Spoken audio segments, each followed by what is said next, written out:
नमो लोये सौहरिहन्तानं नमो लोये सौहृदानं नमो लोये सौभागिर्यानं नमो लोये सौज्यायानं नमो लोये सौत्रिकावती सावनं ओंकारमिन्दु संयुक्त नित्यं जयन्ति योगिनः कामदमोक्षदं चैवोंकाराय नमो नमः मङ्गलं भगवान् यो मङ्गलं गौतमोऽग्नि मङ्गलं कुन्कुण्डार्यो विजेन्द्रमोसुमङ्गलं नमः समयसाराय स्वानुभूत्या चकास्ते स्वभावाय भवाय सर्वाः विभाव निराकार। ભગવાન શ્રી ઉમાસ્વામી આચાર્ય વિરચિત મોક્ષશાસ્ત્ર અર્થાત તત્વાસૂત્ર અને પૂજ્યપાદ સ્વામી રચિત તત્વાસૂત્રની ટીકા સરવાર સિદ્ધિ તથા સાથે રામજીભાઈએ બીજી ટીકાઓનું સંકલન કર્યું છે તે સહિત આપણે તત્વાસૂત્રનું સ્વાધ્યાય કરી રહ્યા છીએ. તત્વાસૂત્રના સ્વાધ્યાયમાં પહેલો અધિકાર પૂરો કર્યા પછીથી રામજીભાઈએ જે 5 પરિશિષ્ટ લખ્યા છે તે પૈકીનું પહેલું પરિશિષ્ટ અને બીજું પરિશિષ્ટ આપણે પૂરા કર્યા છે અને આજે ત્રીજા પરિશિષ્ટથી આગળ સ્વાધ્યાય શરૂ કરીએ છીએ. પરિશિષ્ટ 3 પુસ્તકમાં અહીંયા બીજું પરિશિષ્ટ પૂરું થયા પછીથી પાના નંબર 131 ઉપર મોક્ષશાસ્ત્ર ગુજરાતી ટીકા અધ્યાય પહેલો પરિશિષ્ટ 3. જિજ્ઞાસુએ ધર્મ કેવી રીતે કરવો? પરિશિષ્ટમાં કે છે કે જિજ્ઞાસુએ ધર્મ કેવી રીતે કરવો અને એ સંબંધીની જે વાત સંકલનમાં રામજીભાઈ લીધી છે એ પૂજ્ય ગુરુદેવના પ્રવચનો અને બીજા શાસ્ત્રોના આધારે લીધી છે. કઈ પોતાની મતિ કલ્પનાએ વાત નથી કરી. જે જીવ જિજ્ઞાસુ થઈ સ્વભાવ સમજવા માંગે છે તે સુખ લેવા અને દુઃખ ટાળવા માંગે છે. બીજી રીતે કહીએ તો જેને સુખની પ્રાપ્તિ કરવી છે, શાશ્વત સુખની પ્રાપ્તિ કરવી છે અને હંમેશને માટે દુઃખથી રહિત થવું છે, એણે સ્વભાવને સમજવું જોઈએ, સ્વરૂપને સમજવું જોઈએ. સુખ પોતાનો સ્વભાવ છે અને વર્તમાનમાં જે દુઃખ છે તે ક્ષણિક છે, એ પર્યાયમાં છે. સમય સમયે એ સંયોગો બદલાય છે, તેથી ટળી શકે છે. વર્તમાન દુઃખ અવસ્થા ટાળીને સુખરૂપ અવસ્થા પોતે પ્રગટ કરી શકે છે. આટલું તો જે સત સમજવા માંગે છે તેણે સ્વીકારી લીધું જ છે. આત્માએ પોતાના ભાવમાં પુરુષાર્થ કરી વિકાર રહિત સ્વરૂપનો નિર્ણય કરવો જોઈએ. આ મૂળ મુદ્દાની વાત છે. સુખરૂપ અવસ્થા પોતે પ્રગટ કરી શકે છે અને વર્તમાનમાં જે દુઃખની અવસ્થા છે તે ટળી શકે છે. તો એનો ઉપાય શું? તો ઉપાયમાં પહેલી વાત એ છે કે પોતાના સ્વરૂપને એને સમજવું જોઈએ, પોતાના સ્વરૂપનો સાચો નિર્ણય કરવો જોઈએ. જેવું સ્વરૂપ છે એવો નિર્ણય કરવો જોઈએ. આત્માએ પોતાના ભાવમાં પુરુષાર્થ કરી વિકાર રહિત સ્વરૂપનો નિર્ણય કરવો જોઈએ. સ્વરૂપમાં વિકાર નથી, વર્તમાન વિકાર છે. વર્તમાન વિકાર તો છે, પર્યાયમાં છે. તો એવો વર્તમાન વિકાર હોવા છતાં વિકાર રહિત સ્વભાવની શ્રદ્ધા કરી શકાય છે. એટલે કે આ વિકાર અને દુઃખ મારું સ્વરૂપ નથી એમ નક્કી થઈ શકે છે. દુઃખ મારું સ્વરૂપ નથી, વિકાર મારું સ્વરૂપ નથી, તો છે એનું શું? તો એ પર્યાયમાં છે, એ અવસ્થામાં છે, મૂળ વસ્તુમાં નથી, દ્રવ્યમાં નથી. એટલો નિર્ણય થઈ શકે છે.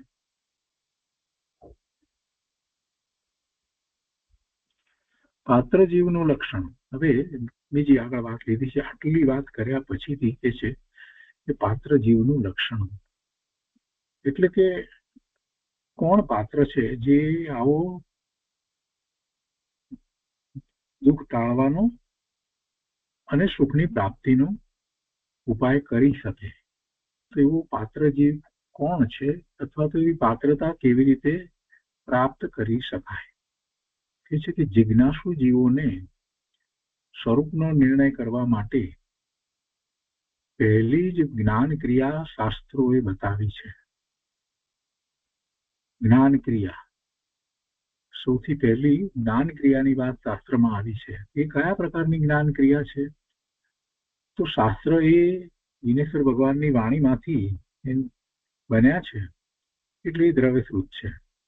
અને એવા દ્રવ્યશ્રુતનો અભ્યાસ એવી શાસ્ત્ર ક્રિયા જ્ઞાન ક્રિયા, દ્રવ્યશ્રુતનો અભ્યાસ એવી જ્ઞાન ક્રિયા. તો કહે છે કે જિજ્ઞાસુ જીવોને સ્વરૂપનો નિર્ણય કરવા માટે પહેલી જ જ્ઞાન ક્રિયા શાસ્ત્રોએ બતાવી છે.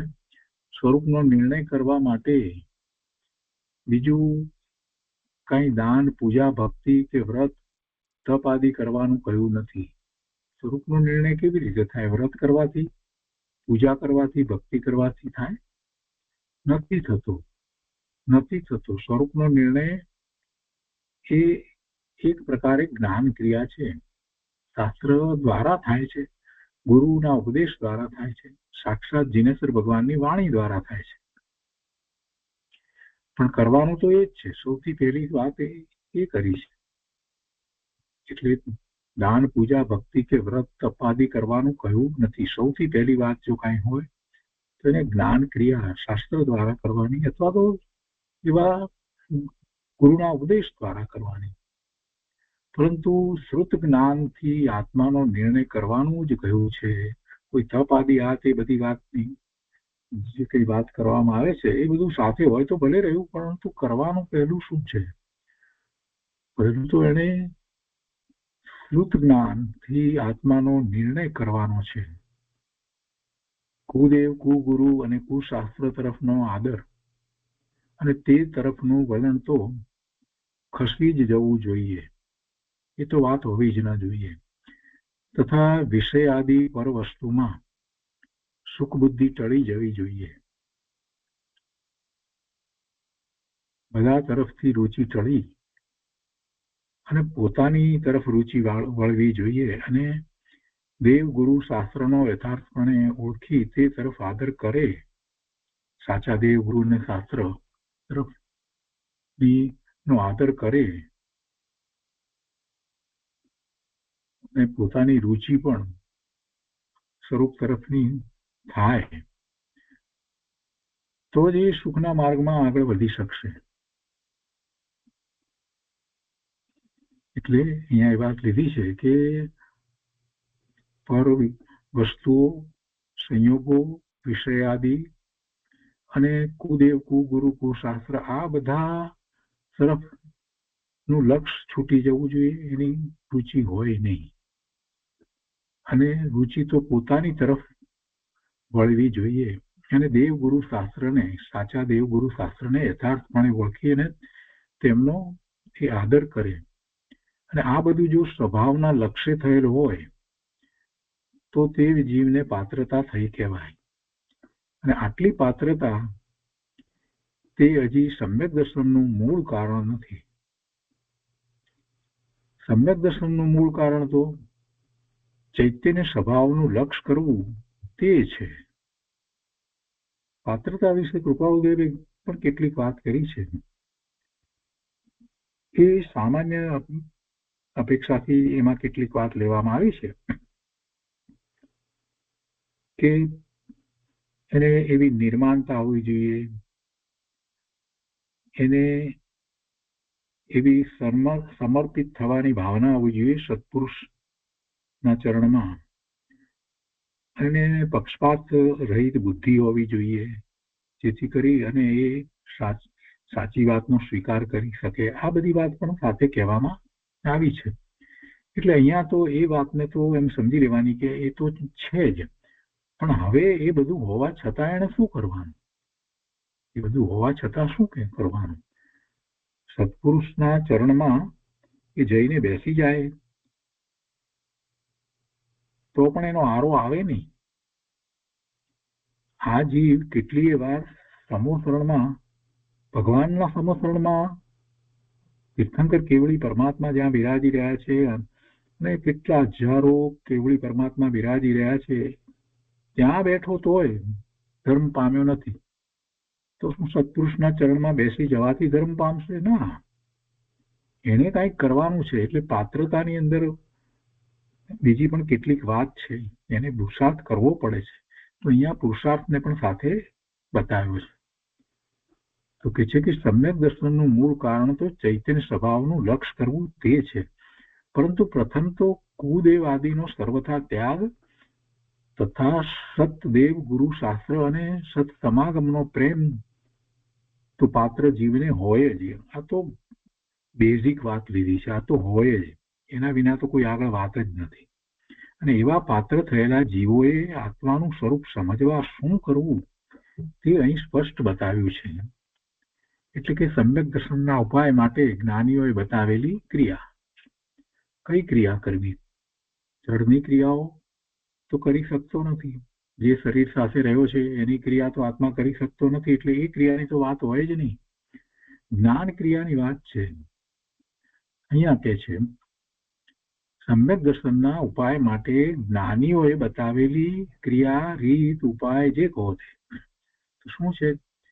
કે પ્રથમ શ્રુત જ્ઞાનના અવલંબનથી જ્ઞાન સ્વભાવી આત્માનો નિશ્ચય કરીને પછી આત્માની પ્રગટ પ્રસિદ્ધિને માટે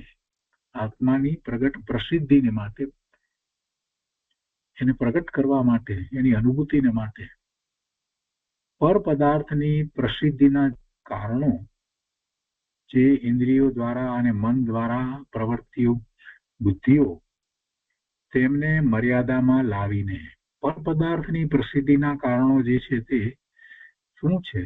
તો કે એનું જ્ઞાન ઇન્દ્રિયો દ્વારા અને મન દ્વારા વહી રહ્યું છે અથવા તો વેડફાઈ રહ્યું છે, એને અટકાવવું.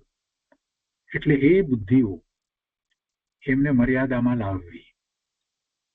પર પદાર્થની પ્રસિદ્ધિના કારણો જે ઇન્દ્રિયો દ્વારા અને મન દ્વારા પ્રવર્તી બુદ્ધિઓ તેમને મર્યાદામાં લાવીને જેણે મતિ જ્ઞાન તત્વને આત્મસન્મુખ કર્યું છે એવો તથા નાના પ્રકારના પક્ષોના આલંબનથી થતા અનેક વિકલ્પો વડે આકુળતા ઉત્પન્ન કરનારી શુદ્ધ જ્ઞાનની બુદ્ધિઓને પણ મર્યાદામાં લાવી. મતિ જ્ઞાનને તો એને આત્મસન્મુખ કર્યું મર્યાદામાં લાવીને, પણ હવે શ્રુત જ્ઞાનને પણ એને એવી જ રીતે મર્યાદામાં લાવવું પડે. કેમ કે એને મતિ શ્રુત જ્ઞાન દ્વારા જ આત્માની અનુભૂતિ કરવાની છે. અને એ જ વાત અહીંયા સમયસારની 144મી ગાથાની ટીકામાં અમૃતચંદ્રાચાર્ય ભગવાને બતાવી છે. અને એ જ વાત અહીંયા એમણે રામજીભાઈએ લીધી છે. તો કે છે શ્રુત જ્ઞાનને માટે કહે છે કે નાના પ્રકારના પક્ષોના આલંબનથી થતા અનેક વિકલ્પો, અનેક પ્રકારના પક્ષો જે એના આલંબનથી એની અપેક્ષાએ જે વિકલ્પો ઉઠે છે, આલંબનથી એટલે એની અપેક્ષાએ જે વિકલ્પો ઉઠે છે એવા વિકલ્પો વડે આકુળતા ઉત્પન્ન કરનારી શ્રુત જ્ઞાનની બુદ્ધિઓને એને પણ મર્યાદામાં લાવવી. આ શ્રુત જ્ઞાન છે એ બાહ્યમાં પરપદાર્થો હોય કે પછી કોઈ શાસ્ત્રની વાત હોય તો એને નય પક્ષ દ્વારા જે કઈ વિકલ્પ ઉઠે છે તો એ પણ આકુળતા ઉત્પન્ન કરનાર છે. તો એ શ્રુત જ્ઞાનની બુદ્ધિઓને પણ મર્યાદામાં લાવવી. જ્યાં સુધી એ નય પક્ષ વગેરેની બુદ્ધિ વર્તે છે ત્યાં સુધી વિકલ્પ જ છે. વિકલ્પ છે એટલે એક પ્રકારે આકુળતા છે, શાંતિ નથી. એટલે આમ મતિ જ્ઞાન અને શ્રુત જ્ઞાન બંનેને મર્યાદામાં લાવી અને શ્રુત જ્ઞાન તત્વને પણ આત્મસન્મુખ કરવું. મતિ જ્ઞાનને આત્મસન્મુખ કરવાની વાત કરી, એવી જ રીતે શ્રુત જ્ઞાન તત્વને પણ આત્મસન્મુખ કરતો અત્યંત વિકલ્પ રહિત થઈને તત્કાળ તે જ વખતે અત્યંત વિકલ્પરૂપ થઈને તત્કાળ એટલે તે જ વખતે પરમાત્મા રૂપ આત્માને જ્યારે આત્મા અનુભવે છે એ વખતે જ આત્મા સમ્યકપણે દેખાય છે, અર્થાત શ્રદ્ધાય છે અને જણાય છે. તે જ સમ્યક દર્શન અને જ્ઞાન છે. એ જ સમ્યક દર્શન અને સમ્યક જ્ઞાન છે. આ સમયકાળની 144મી ગાથા ટીકા અમૃતચંદ્રાચાર્ય ભગવાને જે લખી છે એ લેવામાં આવી. હજી આનું વધારે સ્પષ્ટીકરણ છે એ અહીંયા આપ્યું છે કે આ ઉપરનો પેરેગ્રાફ છે એનું સ્પષ્ટીકરણ નીચે પ્રમાણે છે. શ્રુત જ્ઞાન કોને કહેવું એમ કરીને એમણે વાત લીધી છે કે પ્રથમ શ્રુત જ્ઞાનના અવલંબનથી જ્ઞાન સ્વભાવી આત્માનો નિર્ણય કરવો. શ્રુત જ્ઞાનના અવલંબનથી જ્ઞાન સ્વભાવી આત્માનો નિર્ણય કરવો. કેમ એમ? મતિ જ્ઞાનથી નહીં કરવો, અવધિ જ્ઞાનથી અને મનોપર્ય જ્ઞાનથી નહીં કરવું, કેવળ જ્ઞાનથી નહીં કરવું. ભાઈ અવધિ જ્ઞાન બધાને હોય નહીં અને અવધિ જ્ઞાન દ્વારા એવો નિર્ણય નથી થતો. એ તો રૂપી પદાર્થોને જાણવા વાળું જ્ઞાન છે અને એને પણ સીમા છે. મનોપર્ય જ્ઞાન તો લબ્ધિ રૂપે હોય છે. કેવળ જ્ઞાનની તો વાત જ નથી. એ તો ક્યાં પ્રગટ થયું જ છે. તો અત્યારે એની પાસે શું છે? એની પાસે મતિ અને શ્રુત જ્ઞાન એટલો ઉઘાડ છે. હવે એમાં મતિ જ્ઞાન જે છે એ મતિ જ્ઞાન સ્વ અર્થ એટલે સ્વાર્થ છે. એટલે કે જેમ છે તેમ જ જુએ છે. એમાં કઈ બીજું થતું નથી મતિ દ્વારા. એવી રીતે અવધિ જ્ઞાનને માટે અને મનોપર્ય જ્ઞાનને માટે પણ જેમ છે તેમ સ્વાર્થ કયા અને કેવળ જ્ઞાન પણ પૂર્ણપણે સ્વાર્થ છે. જ્યારે શ્રુત જ્ઞાન જે છે એ સ્વાર્થ અને પરાર્થ છે. એટલે કે એ જુએ છે અને પાછું એને સમજે છે. એને ફક્ત જુએ છે એમ નથી. એટલે પ્રત્યક્ષ અને પરોક્ષપણાની જે વાત લેવામાં આવી છે એ શ્રુત જ્ઞાનમાં લેવામાં આવી છે અને એ વાત આપણે પેલા અધિકારમાં સારી રીતે સમજ્યા છીએ. તો નય શ્રુત જ્ઞાનમાં જ હોય છે. કેમ કે જે જુએ છે અને પછી જે પ્રકાશે છે એમાં ફેર છે. મતિ જ્ઞાન જે જુએ છે એ જ પ્રકાશે છે. એ પોતે કાંઈ કરતું નથી. અવધિ જ્ઞાન પણ જે જુએ છે એને જ પ્રકાશે છે. એમાં કઈ ફેરફાર કરતું નથી. મનોપર્ય પણ કઈ કરતું નથી. કેવળ જ્ઞાનને તો કરવાની જરૂર જ નથી. એ તો એક સાથે એક સમયમાં જ્ઞેય માત્રને જાણે છે અને એમ જ પ્રકાશે છે. એટલે એને તો કઈ અધુરાશનો પ્રશ્ન નડતો નથી. જે વાત છે તે મતિશ્રુત જ્ઞાન જેટલો જ ઉઘાડ છે. એ વખતે જે જુએ છે અને જે વસ્તુ જેમ છે તેમ પ્રકાશવી એ મહત્વનું છે. તો મતિશ્રુત જ્ઞાન દ્વારા વસ્તુને જેમ જુએ છે પછી એને શ્રુત જ્ઞાનમાં એને સમજે છે કે આ આમ છે. વાચ્ય અને વાચકની જે વાત આપણે કરીએ છીએ તો વાચક શબ્દ છે અને વાચક શબ્દ દ્વારા વાચ્ય એને જે ખ્યાલમાં આવે છે અને એ વાચ્ય પોતાની બુદ્ધિ પ્રમાણે ખ્યાલમાં આવવું અને ભગવાનની વાણીમાં જેમ એનું સ્વરૂપ દર્શાવ્યું છે એ રીતે ખ્યાલમાં આવવું એમાં ઘણો ફેર છે. તો એ રીતે ખ્યાલમાં આવવું એટલે એ રીતે પ્રકાશવું. એ પ્રકાશે છે એનો લાભ પોતાને છે અને કદાચ કોઈ બીજાને પણ છે. તો શ્રુત જ્ઞાન જે છે એ ગ્રહણ કરે છે અને પછી એને પ્રકાશે છે. એટલે શ્રુત જ્ઞાનની અંદર પણ આમ શાંત ચિત્તથી વિચારીએ તો એ જ્ઞાન જે છે એ ગ્રહણ કરે છે અને પ્રકાશે છે. જ્ઞાન થાય છે અને પ્રકાશે છે. અને એ પ્રકાશવું જે થાય છે તો એમાં શ્રુત જ્ઞાનની અંદર એને પ્રત્યક્ષ અને પરોક્ષપણું જે છે એ એમાં સમાય છે અને એમાં જ એ અનેક અપેક્ષાઓ દ્વારા એ વસ્તુ સ્વરૂપને પ્રકાશે છે. એટલે એમાં જ અનેકાંતની વાત કરવામાં આવે છે. એમાં જ નયની વાત કરવામાં આવે છે. તો એવું એ શ્રુત જ્ઞાન છે. એટલે ભગવાને એમની દિવ્ય ધ્વનિ દ્વારા જે પ્રકાશ્યું છે એ જ વસ્તુને જ્યારે આ જ આત્મા સમજવાનો પ્રયત્ન કરે છે, સ્વીકારવાનો પ્રયત્ન કરે છે તો એ શ્રુત જ્ઞાન દ્વારા એ કરી શકે છે. તો અહીંયા એ વાત લીધી છે કે પ્રથમ શ્રુત જ્ઞાનના અવલંબનથી જ્ઞાન સ્વભાવી આત્માનો નિર્ણય કરવો. કેમ કે અહીંયા નિર્ણય કરવાનો છે. આત્મા દેખાતો નથી, અતિન્દ્રિયપણે એ અનુભવમાં આવે, ઇન્દ્રિય જ્ઞાનનો વિષય નથી. તો ઇન્દ્રિયોએ મતિ જ્ઞાન દ્વારા તો એ કાંઈ આત્મા દેખાયો નથી. તો હવે આત્માનો નિર્ણય કેવી રીતે કરવો? મતિ જ્ઞાન દ્વારા તો સીધું તો કંઈ દેખાયો નથી, તો એ રીતે પ્રકાશે એવી વાત નથી અને નિર્ણય થતો નથી. પણ મતિ જ્ઞાન દ્વારા જે કંઈ એને સાંભળ્યું, વાંચ્યું, આ બધા જે છે તે વાચક શબ્દો જે છે, આંખથી જોઈને કે સાંભળીને, એ વાચક શબ્દો નો જે વાચ્ય જે છે એ વાચ્ય દ્વારા એને આત્માનો નિર્ણય કરવાનો છે. આત્મા કયો એટલે આત્મા એટલે કેવો આત્મા, કોને આત્મા કયો છે, આ બધી વાતનો નિર્ણય જે થાય. અને કેવો આત્મા, એના ગુણોનું વર્ણન થતું હોય.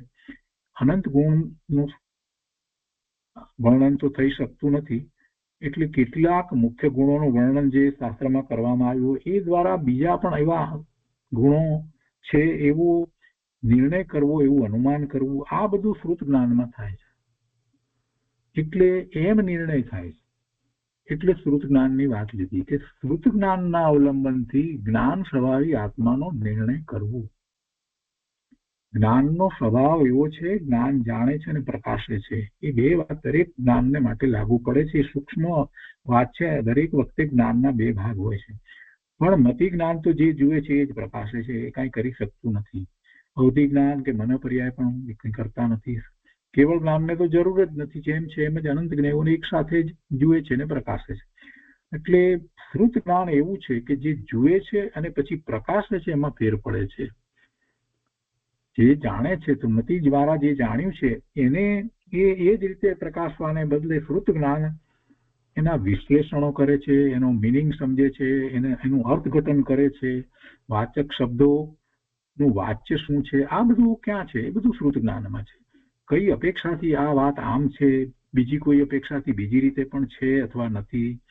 અસ્થિપૂર્વક વસ્તુનું સ્વરૂપ આમ છે, નાસ્તિપૂર્વક વસ્તુનું સ્વરૂપ તેમ છે, દ્રવ્ય અપેક્ષાએ આમ છે, પર્યાય અપેક્ષાએ બીજી રીતે છે. આ બધું ક્યાં થાય છે? આ બધું શ્રુત જ્ઞાનમાં થાય છે. એટલે આત્માનો નિર્ણય કરવા માટે શ્રુત જ્ઞાનનું જ અવલંબન હોય. તો પ્રથમ શ્રુત જ્ઞાનના અવલંબનથી જ્ઞાન સ્વભાવી આત્માનો નિર્ણય કરવો. કેવા આત્માનો નિર્ણય કરવાનો? જ્ઞાન સ્વભાવી આત્માનો નિર્ણય કરવો. આમ કહ્યું. અને શ્રુત જ્ઞાન કોને કહેવું? તો કે સર્વજ્ઞ ભગવાને કહ્યું, શ્રુત જ્ઞાન અસ્થિ નાસ્તિ દ્વારા વસ્તુ સ્વરૂપને સિદ્ધ કરે છે. ભગવાનની વાણીમાં જે આવ્યું છે એ જ્ઞાન છે, એને આપણે દ્રવ્ય શ્રુત કહીએ છીએ. અને એને સમજી સ્વીકારી અને આપણે જ્યારે આગળ વધી અને આત્માની અનુભૂતિ કરીએ છીએ તો એમ કહેવાય કે આપણે એ દ્વારા ભાવ શ્રુત પ્રગટ કર્યું છે. એટલે એ શ્રુત છે, ભગવાનની વાણી છે, એ શ્રુત છે. અને એ શ્રુત જ્ઞાનમાં વસ્તુનું હોવાપણું, ન હોવાપણું અને અનેક વસ્તુનો ખ્યાલ આપણને આવે છે. અનેક નય દ્વારા આપણે એને સમજીએ છીએ અને એ બધું શ્રુત જ્ઞાન દ્વારા સમજીએ છીએ. એટલે કહે છે કે શ્રુત જ્ઞાન અસ્થિ નાસ્તિ દ્વારા વસ્તુ સ્વરૂપને સિદ્ધ કરે છે. અનેકાંત સ્વરૂપ વસ્તુને સ્વપણે અને પરપણે, સ્વપણે છે અને પરપણે નથી, એમ પણ જે નિર્ણય થાય છે એ બધું શ્રુત જ્ઞાનમાં થાય છે. એટલે એમ જે વસ્તુને સ્વતંત્ર સિદ્ધ કરે છે તે શ્રુત જ્ઞાન છે. એટલે બધું શ્રુત જ્ઞાનની અંદર આવો નિર્ણય થાય છે. પણ એ નિર્ણય છે, એ નિર્ણયની વાત કરી. અનુભૂતિની વાત તો પછી આવશે. આ તો વસ્તુ સ્વરૂપનો સાચો નિર્ણય જે છે એ શ્રુત જ્ઞાન દ્વારા થાય છે. આ કહે છે કે પર વસ્તુને છોડવાનું કહે અથવા પર ઉપરના રાગને ઘટાડવાનું કહે, પર વસ્તુને છોડવી. આમે પર વસ્તુ આત્માએ ક્યાં ગ્રહણ કરી છે? કઈ વસ્તુ આત્માએ ગ્રહણ કરી છે? કઈ પર વસ્તુને આત્માએ ગ્રહણ કરી છે? આપણે શાંતિથી ક્યારેય વિચાર જ નથી કરતા કે મેં શું ગ્રહણ કર્યું છે. આ શરીર મેં ગ્રહણ કર્યું છે? ના. આ શરીર સાથે હું રહ્યો છું. આ કર્મને શરીર મેં ગ્રહણ કર્યું છે? ના. એ પણ મેં ગ્રહણ નથી કર્યું, એની સાથે હું રહ્યો છું. તેજસ શરીર સાથે હું રહ્યો છું, એ કોઈ વસ્તુ મેં ગ્રહણ કરી નથી. જો ગ્રહણ કર્યું હોય તો મારી સાથે આવે, કોઈ મારી સાથે આવતું જ નથી. એટલે એક વસ્તુ પણ મેં ગ્રહણ તો કરી નથી. તો પછી પર વસ્તુને છોડવું એ ક્યાં છે? તો પણ છતાંય મહાપુરુષો એમ કહે છે, એનો અર્થ એ છે કે પર વસ્તુમાં પોતાપણાની જે બુદ્ધિ છે એને છોડવી, પર વસ્તુમાં એકત્વ જે છે એને છોડવું, પર વસ્તુનું મમત્વ છે એને છોડવું, એટલે પર વસ્તુને છોડી કહેવાય. ભલે પર વસ્તુ પોતાની સમીપમાં રહે તો પણ એ પર વસ્તુ મારી નથી, શરીર મારું નથી, કર્મ મારા નથી, તેજસ શરીર પણ મારું નથી, કાંઈ મારું નથી. હું તો આ રહ્યો, ભગવાન આત્મા, હું તો આ રહ્યો, આમાંનું કાંઈ મારું નથી. આ પરવસ્તુમાં સૌથી નજીકમાં જે પરવસ્તુ છે તે આ છોડવાની છે. અને બીજી બધી સંયોગે કરીને આસપાસમાં રહેલી વસ્તુ તો દૂર દેખાય જ છે. એને છોડે એટલે શું? એના તરફનું મમત્વ એકત્વ છોડે, પોતાપણાની બુદ્ધિ, હિતની બુદ્ધિ, અહિતની બુદ્ધિ એમાં જે છે એ બધાને છોડે. કે વસ્તુ અહીંયા રહે છે ને એને મૂકીને ક્યાંક દૂર ચાલ્યો જાય એટલે પર વસ્તુ છૂટી એમ નથી. પર વસ્તુ પ્રત્યેનો હજી એને રાગ પડ્યો હોય તો ભલે ને બાવો થઈ જાય તો એથી શું છે? એને તો એમ જ છે કે હું છોડીને આવ્યો, એ વસ્તુ મારી હતી ને મેં છોડી. આ ભાવ રહે ત્યાં સુધી પર વસ્તુ છૂટી જ નથી. તો પર વસ્તુને છોડવાનું કહે છે એક વાત, અથવા તો પર ઉપરના રાગને ઘટાડવાનું કહે છે.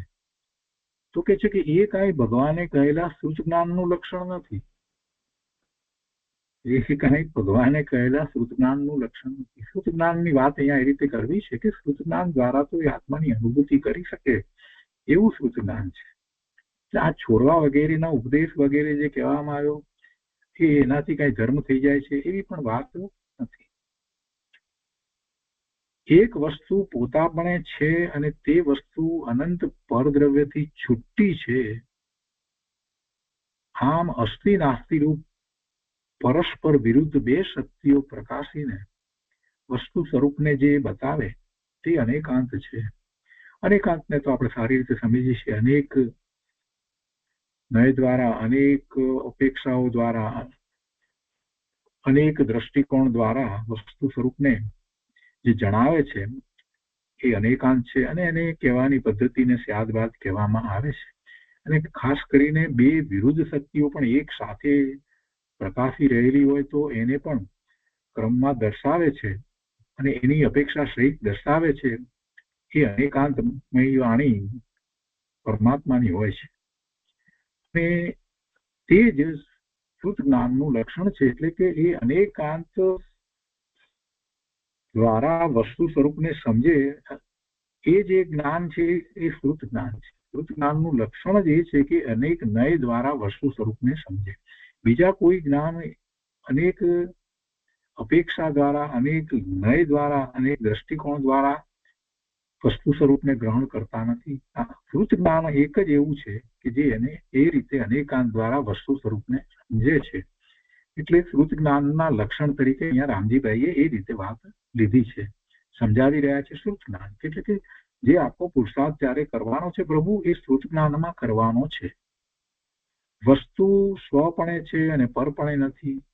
એમાં વસ્તુ કાયમ સિદ્ધ કરી છે અને એ શ્રુત જ્ઞાન દ્વારા થયું છે. એટલે શ્રુત જ્ઞાનનું મહત્વ પણ બતાવતા જાય છે. અને પુરુષાર્થમાં આજે કહેવામાં આવ્યું છે એ પુરુષાર્થ કઈ રીતે થઈ રહ્યો છે તો કે છે કે સ્વરૂપને ઓળખવા રૂપે થઈ રહ્યો છે. અને સ્વરૂપને ઓળખવું છે તો એ સ્વરૂપ ઇન્દ્રિય જ્ઞાનનો વિષય નથી. એટલે એને શ્રુત જ્ઞાન દ્વારા જ એને નિર્ણય કરવાનો છે. શ્રુત જ્ઞાનનું વાસ્તવિક લક્ષણ અનેકાંત. એટલા માટે એમણે અહીંયા એ રીતે લીધી છે કે શ્રુત જ્ઞાનની જયારે વાત કરીએ છીએ તો એમાં અનેકાંત દ્વારા વસ્તુ સ્વરૂપને જો એ સમજે તો જ એ ખરેખર શ્રુત જ્ઞાન દ્વારા વસ્તુને સમજી રહ્યો છે. અને એમ નથી સમજતો અને કોઈક અપેક્ષાને છોડી દે છે, કોઈક નયને છોડી દે છે, તો એ જે કરી રહ્યો છે એમાં એના શ્રુત જ્ઞાનમાં એ ભૂલ છે. કેમકે શ્રુત જ્ઞાન દ્વારા વસ્તુ સ્વરૂપને સમજે, સ્વીકારે એટલે પ્રમાણ જ્ઞાન થાય છે. એક નય ખોટો હોય તો બધી વાત આખી ખોટી પડે. એક નય પણ ખોટો હોવો જોઈએ નહીં. અનેક દ્રષ્ટિકોણ દ્વારા કોઈ પણ વસ્તુનું આપણે વર્ણન કરતા હોય એમાં એક અપેક્ષાથી એક ખોટું કહેવાય હોય તો પછી એ જ્ઞાન આખું ખોટું પડે, પ્રમાણ જ્ઞાન રહેતું નથી. અને ખાસ કરીને ધ્યાન રાખવાનું તો એ હોય છે કે એક સાથે પરસ્પર વિરોધી બે શક્તિઓ જે છે એનું વર્ણન કરવું હોય તો પણ થઈ શકે છે, એની સાથે એની અપેક્ષાને દર્શાવી અને એ કહી શકાય છે. એટલે એ બધું શ્રુત જ્ઞાનમાં કહેવાય છે. તો કે છે કે એક વસ્તુમાં છે અને નથી એવી બે પરસ્પર વિરુદ્ધ બે શક્તિઓ જુદી જુદી અપેક્ષાથી પ્રકાશીને વસ્તુનું પરથી ભિન્ન સ્વરૂપ જે બતાવે તે શ્રુત જ્ઞાન છે. એટલે આ તો શ્રુત જ્ઞાનની એક વાત લીધી કે શ્રુત જ્ઞાન દ્વારા આ થઈ શકે છે. વાસ્તવમાં શ્રુત જ્ઞાન તો જ્ઞાનનો ઉઘાડ છે, અને એ જ્ઞાનનો ઉઘાડ જે છે, જે ઉઘાડ જેને છે એને મન મળ્યું છે, દ્રવ્ય મન મળ્યું છે, અને એની સાથે જોડાતું ભાવ મન જે છે, તો એ શ્રુત જ્ઞાનનો જેને ઉઘાડ છે એટલો ઉઘાડ છે એને મળે છે, બધાને નથી મળતું. સ્તંભની પચેન્દ્રીને જે એ જ્ઞાનનો એટલો ઉઘાડ છે. પણ અહીંયા બીજી રીતે શ્રુત જ્ઞાનની વાત કરી છે કે શ્રુત જ્ઞાન કેવું છે એનું વર્ણન અહીંયા લીધું છે. આત્મા સર્વ પરદ્રવ્યોથી જુદી વસ્તુ છે એમ પ્રથમ શ્રુત જ્ઞાનથી નક્કી કરવું જોઈએ. હવે પુરુષાર્થની આગળ વાત બતાવે છે કેવી રીતે આત્માનો નિર્ણય કરવો. આત્મા સર્વ પર પદાર્થોથી જુદી વસ્તુ છે એમ પ્રથમ શ્રુત જ્ઞાનથી નક્કી કરવું જોઈએ. અનંત પર વસ્તુથી આ આત્મા જુદો છે એમ સિદ્ધ થતા હવે પોતાના દ્રવ્ય પર્યાયમાં જોવાનું આવે. જ્યારે એણે નક્કી કર્યું કે પર વસ્તુથી આત્મા જુદો છે, બધી જ પર વસ્તુથી, સૌથી નજીક છે એવા સૂક્ષ્મ એવા કાર્બન શરીરથી અને તેજસ શરીરથી પણ આત્મા જુદો છે, એવો નિર્ણય કર્યો ત્યાં સુધી આવ્યો. એટલે કે બધી જ વસ્તુઓથી પર પદાર્થોથી આત્મા ભિન્ન છે, જુદો છે, એટલો એને નિર્ણય થયો. તો એમ કે છે કે એમ સિદ્ધ થતા, એમ સાબિત એને કર્યું. કઈ રીતે કર્યું? તો કે શ્રુત જ્ઞાન દ્વારા. એટલે કે અનેક પ્રકારે એને એવા નિર્ણયો કરી અને બધી અપેક્ષાથી જોઈ અને પછી નિર્ણય કર્યો છે. એટલે એ વાત હવે સિદ્ધ થઈ ગઈ કે બધાથી જુદો છે. હજી આ જે એને નક્કી કર્યું, નિર્ણય કર્યો, વાતને સિદ્ધ કરી છે, તો એ પોતાને વિશે એને એ સવિકલ્પ દશામાં એ સિદ્ધ કર્યું છે. અનુભૂતિ પહેલા આવું એ નક્કી કરે, નિર્ણય કરે, ધારણા જ્ઞાન સુધી પહોંચે એટલે એમ કહેવાય કે એને નક્કી કર્યું, નિર્ણય કર્યો, સિદ્ધ કર્યું કે ના, પોતે બધાથી જુદો ભિન્ન છે, એમ સિદ્ધ થયું. પણ હજી એ ધારણા જ્ઞાન સુધી પહોંચ્યો છે. તો એમ સિદ્ધ થતા હવે પોતાના દ્રવ્ય પર્યાયમાં જોવાનું આવ્યું. હવે આ નિર્ણય પાક્કો થયો છે એટલે હવે બીજો વિકલ્પ હવે નથી ઉઠતો. બીજા વિકલ્પ સમી ગયા, કેમ કે બીજું કાંઈ પોતાનું નથી, પોતે બધાથી ભિન્ન છે. તો હવે ક્યાં જોવું છે? તો કે સ્વ તરફ વળવું છે. એટલે પોતાના દ્રવ્ય પર્યાયમાં જોવાનું આવે. ત્યાં હવે આગળ એ પોતાનો નિર્ણય જે છે એને આગળ લઈ જાય છે. કે છે કે મારું ત્રિકાળી દ્રવ્ય તે એક સમય પૂરતી અવસ્થા રૂપે નથી. આ બદલાતી અવસ્થાઓ જે છે એક એક સમયની છે. દરેક અવસ્થા પહેલાની અવસ્થા કરતા જુદી છે. એટલે પૂર્વ પર્યાય કરતા ઉત્તર પર્યાય જુદી છે. દરેક સમયે પલટે છે અને થયા કરે છે. તો એ એટલું જ કઈ મારું સ્વરૂપ છે એમ નથી. ત્રિકાળી દ્રવ્ય જેની આ પર્યાય થઈ રહી છે તે એક સમય પૂરતી અવસ્થા રૂપે નથી. એટલે કે વિકાર એક ક્ષણિક પર્યાયપણે છે, પરંતુ ત્રિકાળી સ્વરૂપપણે વિકાર નથી. આવો પણ એને નિર્ણય કરવાનો છે. વર્તમાનમાં જે કંઈ છે એ બધું વિકાર જે છે, વિકાર એટલા માટે કહેવાય કે મૂળ શુદ્ધ વસ્તુ જે છે એને અનુસરીને પરિણામ નથી થતા, એટલે એ બધા પરિણામને વિકાર કહેવામાં આવે છે. શુભ ભાવના હોય, અશુભ ભાવના હોય, ગમે તે પ્રકારના વિકલ્પો સહિતના જે પરિણામ હોય એ બધા પરિણામ જે છે એ વિકાર છે. એ પોતાના સ્વરૂપ, શુદ્ધ સ્વરૂપને અનુસરીને પરિણામ એવી પર્યાય નથી થતી, એટલે વિકાર છે. અને એ દરેક સમયે બદલાય છે, એક સરખાઈ થતા નથી. જરાકમાં શુભ ભાવ હોય ને તરત જ પાછો પલટીને અશુભ થાય ને અશુભમાંથી પાછો શુભ થાય ને એ બધા ભાવોની સાથે એના વિકલ્પો જે ચાલતા હોય, મન ક્યાંનું ક્યાંય જતું હોય, કોઈ વસ્તુની સ્મૃતિમાં ચાલી જતું હોય, કોઈ વસ્તુને જુએ ને પાછો અટકે ને પાછું કરે, આ બધું જે સતત પ્રક્રિયા ચાલે છે ત્યારે એનો ઉપયોગ 12માં છે. એનો ઉપયોગ 12માં છે. અને એટલા માટે જેને શુભ અને અશુભ એવા ભાવ થાય છે, જેને આપણે વિકાર કરીએ છીએ, પણ એ મૂળ વસ્તુ પોતાની શુદ્ધ છે, એને કારણે નથી થતા. એને કારણે નથી થતા અને એ ક્ષણિક છે. તો કે છે કે વિકાર ક્ષણિક પર્યાયપણે છે, પરંતુ ત્રિકાળી સ્વરૂપપણે વિકાર નથી. આમ વિકાર આત્મામાં નથી, એટલે આમ વિકાર રહિત પોતાનો સ્વભાવ છે એવો નિર્ણય કરે. આમ વિકાર રહિત સ્વભાવની સિદ્ધિ એ પણ અનેકાંત વડે જ થાય છે. અનેકાંત વડે જ થાય છે, કેમ કે અત્યારે વર્તમાનમાં આવું છે તે છતાં પણ પોતાનું સ્વરૂપ શુદ્ધ છે અને એને અનુસરીને પરિણામ થાય તો શુદ્ધ પણ થાય.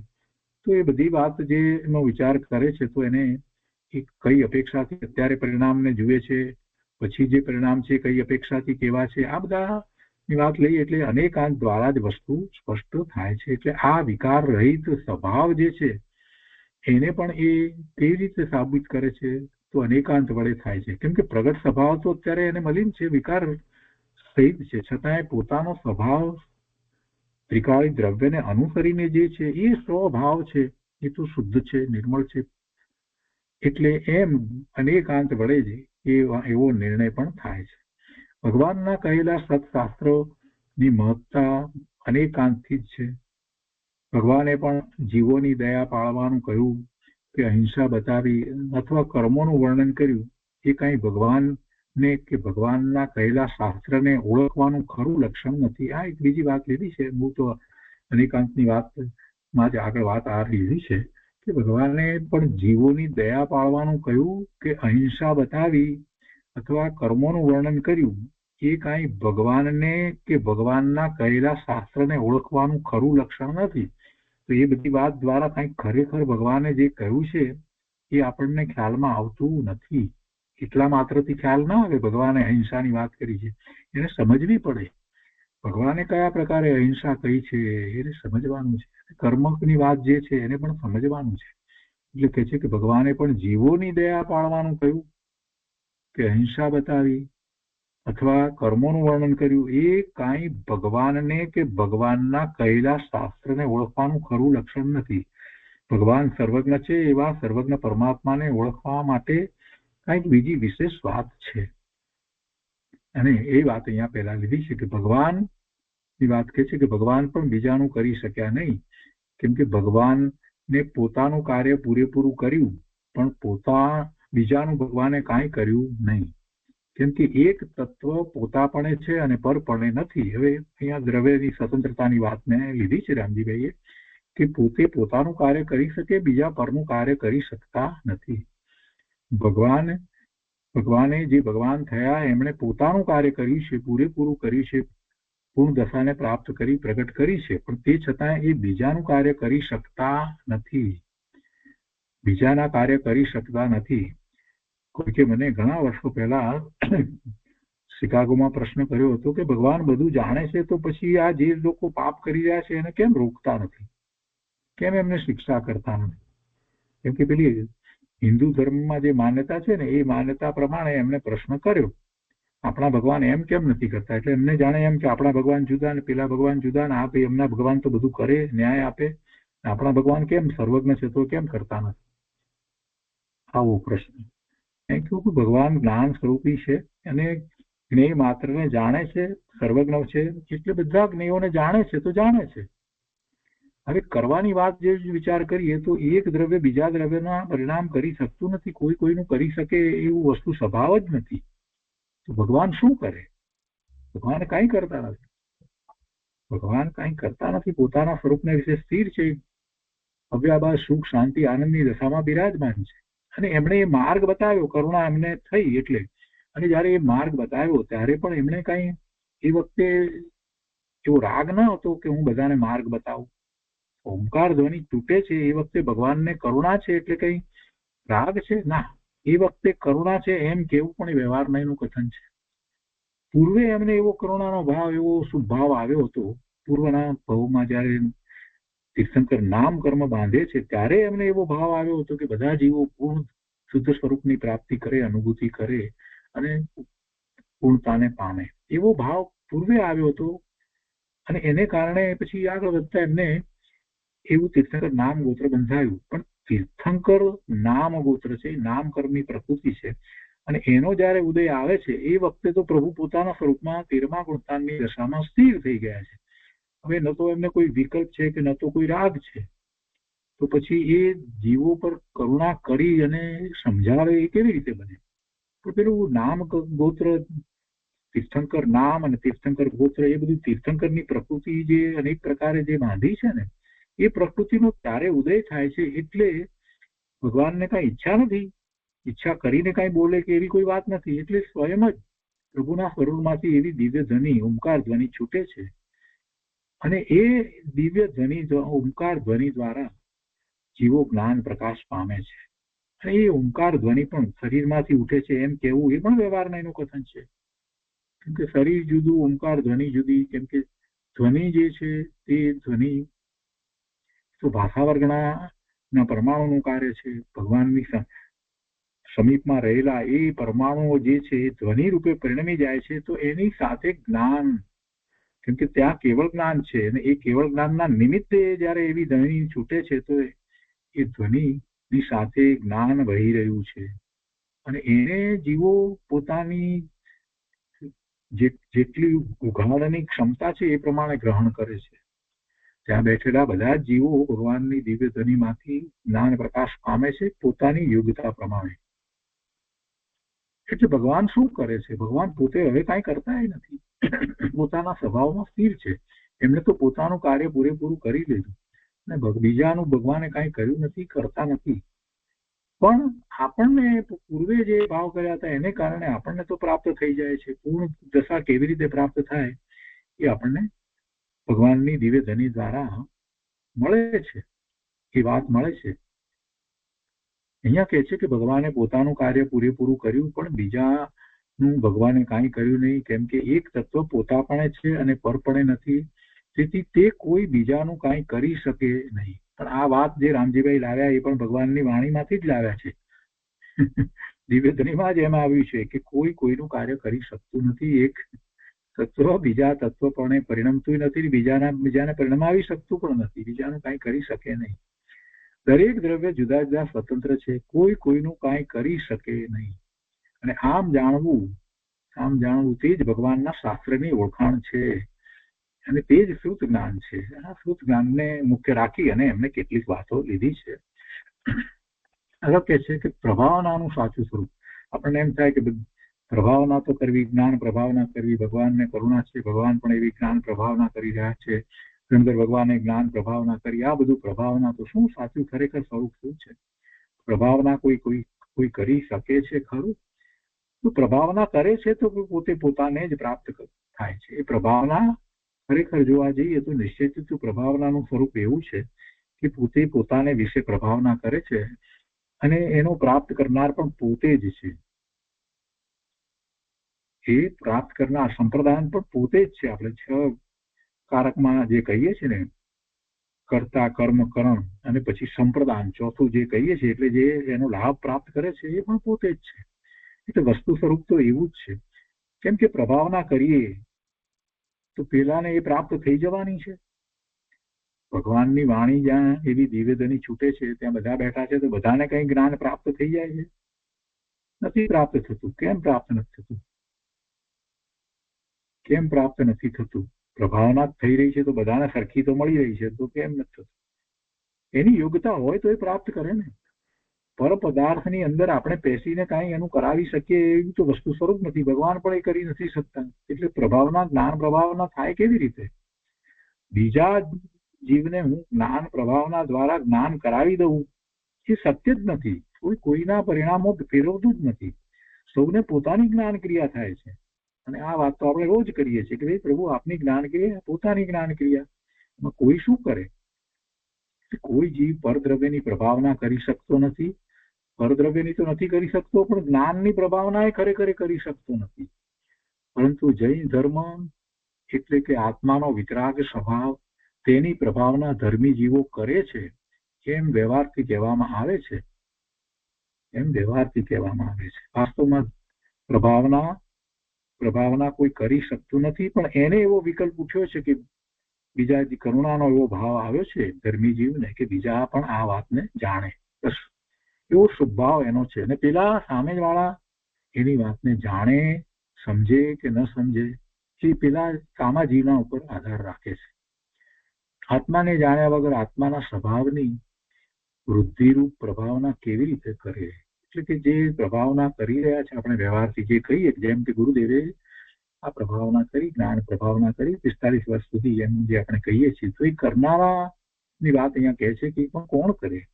જેણે આત્માને જાણ્યો છે એ કરી શકે. આત્માને જાણ્યા વગર આત્માના સ્વભાવની વૃદ્ધિરૂપ પ્રભાવના કેવી રીતે કરે? પ્રભાવના કરવાનો વિકલ્પ ઉઠે તે પણ પરના કારણે નથી. સામે પેલા બેઠા છે એટલે એને વિકલ્પ આવ્યો કે આ બિચારા જીવો જાણે, એવું પણ નથી. એ વખતે એવી જ પર્યાય થવાની હતી એટલે થઈ. સામે બધા ગુરુદેવની સામે બધા બેઠા હતા એટલે ગુરુદેવને કરુણા થઈ અને ગુરુદેવ એ પ્રવચન આપીને સમજાવ્યું, એવું વસ્તુ સ્વરૂપ જ નથી. એ વખતે એવી જ પર્યાય ગુરુદેવની થવાની હતી એટલે એ રીતે થઈ. બીજા માટે કંઈ પણ પોતામાં થાય એમ કહેવું તે જૈન શાસનની મર્યાદામાં નથી. જૈન શાસન તો વસ્તુને સ્વતંત્ર, સ્વાધીન અને પરિપૂર્ણ સ્થાપે છે કે જે થવાનું છે તે થઈ રહ્યું છે. દરેકનું જે થાય છે તે વખતે તેનું તે જ થવાનું છે. જે પર્યાય થવાની છે એ વખતે એની એવી જન્મક્ષણ છે, માટે થાય છે. બીજું બધું જે છે તે વ્યવહાર છે. એ સિવાય બધું જે થઈ રહ્યું છે એને આપણે કોઈ પણ નામ આપીએ, કોઈ ઉપકાર નામ આપીએ, કોઈની કરુણા નામ આપીએ, આ બધું જે કંઈ કહેવામાં આવે છે એ બધું વ્યવહાર છે. હવે દયાની વાત લીધી એટલે દયાનું સ્વરૂપ પણ અહીંયા દર્શાવે છે કે ખરી દયાનું, અહિંસાનું ભગવાને કહેલું સ્વરૂપ આપણે બધા જાણીએ છીએ કે સ્વભાવ ભાવ ગુરુદેવે વાત કરી છે કે ભાઈ ખરી દયા તો તારા જે ભાવનો ઘાત થઈ રહ્યો છે સ્વભાવ ભાવનો, એ સ્વભાવ ભાવનો ઘાત થતો રોકવો એ સાચી દયા છે ને એ દયા તારે કરવાની છે. ને એ જ વાત અહીંયા લીધી છે. કે છે કે ભગવાને બીજા જીવોની દયા સ્થાપી તે વાત ખોટી છે. એટલે ખોટી તો નથી, કહેવાનો આશય એ છે કે એમ તમે માની લો છો એમ નહીં. ભગવાને બીજા જીવોની દયા સ્થાપી એ કહ્યું છે, પણ જીવો એને સમજ્યા નથી. બીજા જીવોની દયા નો વિકલ્પ એવો એ સ્વભાવ ધર્મી જીવને હોય જ છે. એટલે ખોટી છે એમ કહેવા કરતા એમ કેવું કે એ બીજા જીવોની દયાનો જે સ્વભાવ આવે છે તો એ સ્વભાવ જ્ઞાની ધર્મીને હોય છે તો હોય છે. અને એથી કઈ એવો સ્વભાવ આવ્યો માટે પેલાનું કઈ થઈ જાય છે એમ નથી. એમ માન્યતા કરવી કે મને સ્વભાવ આવ્યો એટલે પેલો જીવ બચી ગયો, એને લાભ થયો, એ માન્યતા ખોટી છે.